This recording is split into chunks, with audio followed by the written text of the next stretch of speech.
ഒരു ജനതയുടെ ഭാഷാ പൈതൃകം സംരക്ഷിക്കുന്ന വ്യക്തിത്വം ശ്രീ നരേഷ് ചന്ദ്രദേവ് വർമ്മ, പത്മശ്രീ 2026.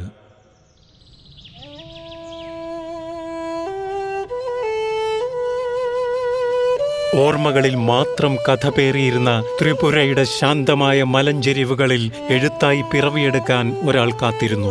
വർഷങ്ങളോളം കോക്ബൊറോക്ക് സംസാരിക്കപ്പെട്ടിരുന്നു, എന്നാൽ അത് എഴുതപ്പെട്ടിരുന്നില്ല. ഒരാൾ തന്റെ പേനയിലൂടെ ആ ഭാഷയ്ക്ക് അക്ഷരങ്ങൾ നൽകുന്നതുവരെ.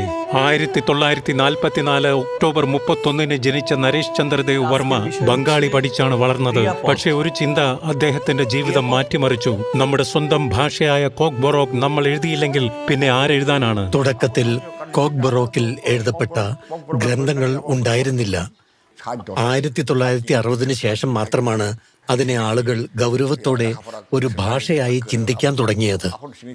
ദൗലത്ത് അഹമ്മദ് രചിച്ച കോക്ബൊറോമ എന്ന കോക്ബൊറോക്ക് വ്യാകരണ ഗ്രന്ഥം അദ്ദേഹത്തെ ആഴത്തിൽ സ്വാധീനിച്ചു. കൂടാതെ കോക്ബൊറോക്ക് സാഹിത്യകാരനായ സുധൻവാ ദേബർമ രാമായണം കോക്ബൊറോക്കിലേക്ക് വിവർത്തനം ചെയ്ത ഡോക്ടർ പ്രഭാസ് ചന്ദ്രധർ ഇവരൊക്കെയും അദ്ദേഹത്തിന്റെ യാത്രയിൽ പ്രചോദനമായി.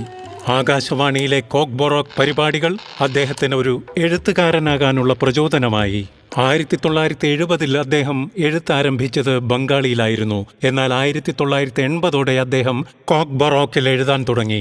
എഴുതി തുടങ്ങാൻ അത് സാഹിത്യമൊന്നുമല്ലായിരുന്നു, അടിത്തറയെന്ന് പറയാൻ ഒന്നുമില്ലായിരുന്നു. അപ്പോൾ അദ്ദേഹം തന്നെ അടിത്തറയായി മാറി. 50ലേറെ വർഷങ്ങൾ, 34 പുസ്തകങ്ങൾ, അനവധി ഗവേഷണങ്ങളും രചനകളും, ശബ്ദങ്ങളിൽ ഒതുങ്ങിയിരുന്ന ഒരു ഭാഷയെ അദ്ദേഹം അക്ഷരങ്ങളുടെ ലോകത്തേക്ക് ഉയർത്തി. കോക്ബൊറോക്ക് ഇന്ന് വിദ്യാഭ്യാസത്തിന്റെ ഭാഗമാണ്. സ്കൂളുകളിൽ, കോളേജുകളിൽ, ഗവേഷണങ്ങളിൽ. അതിന്റെ പിന്നിൽ അദ്ദേഹത്തിന്റെ ശിഷ്യസമ്പത്താണ്. പുതുതലമുറ ഇന്ന് കോക്ബൊറോക്കിനെ ആവേശത്തോടെ സ്വീകരിക്കുന്നു.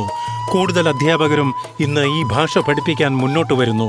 ദശാബ്ദങ്ങളായുള്ള സമർപ്പണത്തിന് രാജ്യം പലവട്ടം ആദരവ് നൽകി. ഇന്ന് ഈ യാത്ര പത്മശ്രീയിൽ എത്തി നിൽക്കുന്നു. എന്നാൽ അദ്ദേഹത്തിന്റെ ലക്ഷ്യം പേരെടുക്കുക എന്നതായിരുന്നില്ല. എനിക്ക് കൃതജ്ഞതയുണ്ട്, പക്ഷേ ഈ പുരസ്കാരം എനിക്കുള്ളത് മാത്രമല്ല, കോക്ബൊറോക്ക് സംസാരിക്കുന്ന എല്ലാവർക്കും ഉള്ളതാണ്. ഇന്ന് വിരമിച്ച ശേഷവും അദ്ദേഹം എഴുതിയും വഴികാട്ടിയായും സംരക്ഷിച്ചും മുന്നോട്ട് നീങ്ങുന്നു. കോക്ബൊറോക്ക് സ്നേഹികൾക്കായുള്ള അദ്ദേഹത്തിന്റെ സ്വപ്നങ്ങൾ ലളിതവും ശക്തവുമാണ്. ഭാഷ സംസാരിക്കുക, ഉപയോഗിക്കുക, എന്നാൽ സജീവമായി നിലനിർത്തുക. മൃതപ്രായമായിരുന്ന ഒരു ഭാഷ തന്റെ രക്ഷകനെ കണ്ടെത്തി. അദ്ദേഹത്തിന്റെ തൂലിക കോക്ബൊറോക്കിന് പുതുജീവനേകി.